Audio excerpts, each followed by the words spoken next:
Hello everyone, সবাইকে welcome and নমস্কার আমার চ্যানেল সুপিরিয়ার আরেকটা মিনি ব্লগে। আজকে ছিল পয়লা বৈশাখ আর আমার দিনটা শুরু হলো কলকা প্র্যাকটিস করা দিয়ে। আমার পছন্দের কাজগুলোর মধ্যে কলকা প্র্যাকটিস এখন অন্যতম হয়ে উঠেছে। এখানে আমি আমার মন থেকে একটা ফোরহেড কলকা আঁকছিলাম। আমি আমার এই চ্যানেলে আস্তে আস্তে আরও ব্রাইডাল কলকার লং ভিডিও আপলোড করব। তোমাদের কাছে সেগুলো দেখার অনুরোধ রইল। আর যদি সেগুলো ভালো লাগে প্লিজ একটা করে লাইক কমেন্ট শেয়ার করে দিও, তাহলে আমি আরও ইন্সপায়ার হব।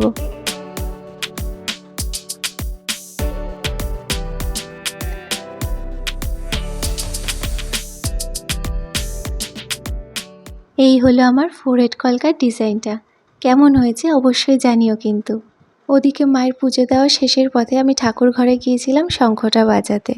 সকালবেলা মা ময়দা মেখেই রেখেছিল, ঠাকুর ঘর থেকে এসে এখন আমি লুচি বানাবো। তার জন্যই লেচি কেটে নিচ্ছি, লেচি কাটা হয়ে গেলে বেলবো।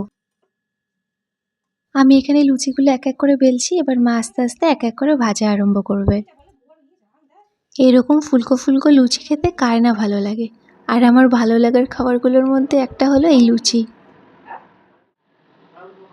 মায়ের লুচি ভাজা প্রায় শেষের পথে, এবার এগুলো তরকারির সাথে সার্ভ করবে। এই হলো পয়লা বৈশাখ স্পেশাল আমাদের ব্রেকফাস্ট, লুচি আর তরকারি। লুচি তরকারি তো খাওয়া হয়ে গেল, চলো এবার তোমাদের একটা ম্যাজিক দেখাই। এই দেখো চাদরটা কীরকম চট করে পাতা হয়ে গেল। আগের দিন যে 3টে চাদর কিনেছিলাম তার মধ্যে হচ্ছে এটাও একটা। এরপর রান্নাঘরে এসে দেখি মা আমার পছন্দের একটা আইটেম রান্না করছে। পাট শাকের ঝোল এমনি আমার অল টাইম ফেভারিট, তার মধ্যে আজকে চিংড়িও পড়েছে, এতে খেতে দুর্ধর্ষ হয়েছে। স্নান টান সেরে আমি এবার ঠাকুরকে একটু ফুল দিয়ে প্রণাম করে নিচ্ছি। লাঞ্চে ভাতের সাথে ফার্স্ট পাতেই পড়ে গেছে উচ্ছে, যেহেতু তেতো খেতে হয়, সাথে চিংড়িওয়ালা পাট শাকের ঝোল। পাট শাকের রেসিপিটা কিন্তু আমার চ্যানেলে অলরেডি দেওয়া আছে।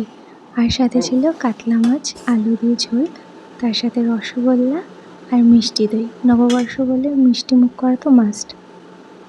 সন্ধ্যের সময় আমি যখন বসেছিলাম বাবা হঠাৎ করে একটা প্যাকেট ধরিয়ে দিয়ে বললো যে হালখাতা করে এসছে। বুঝতেই পারিনি বাবা কখন বেরিয়েছিল। প্যাকেটটা খুললাম, খুলে দেখি অনেকগুলো লাড্ডু দিয়েছে। খেলাম একটা নিই, মাকেও দিলাম, বাবা খেতে চাইলো না। এরপর বসে কিছুক্ষণ কেকেআর পাঞ্জাবের ম্যাচটা দেখছিলাম। পাঞ্জাবের উইকেটগুলো যত তাড়াতাড়ি পড়েছিল, কেকেআরের উইকেট তার থেকেও বেশি তাড়াতাড়ি পড়ে গেল। যাই হোক, কী আর করা যাবে। এবার সোজা ডিনারে কী খেলাম সেটা দেখাচ্ছি।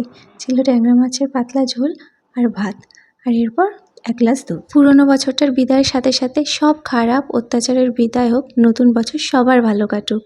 শুভ নববর্ষ।